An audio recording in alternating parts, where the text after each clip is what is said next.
We saw the opportunity with IKEA to have the room done. We took advantage because it was a pretty miserable space. I mean, we'd done the best we can, but as a not-for-profit, you don't always have access to a lot of funding.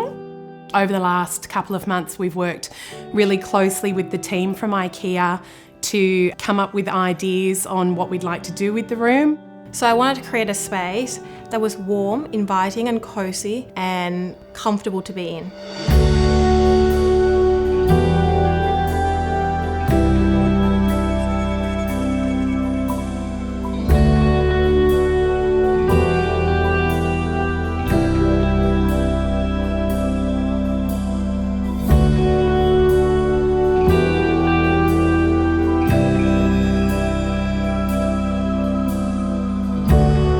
We were able to decorate using lots of different IKEA furniture to add textures and tactile feel to the room to make the room a warm and inspiring space. The project's been really, really rewarding for me. It's been really nice to see this design from paper and now in real life. When I first saw the space, I was really, really overexcited just to see the space had been transformed and so quickly. The difference that the work that IKEA has made is tremendous. It's gone from pretty drab to a really vibrant and really warm and gentle space that I cannot wait for our young people to see.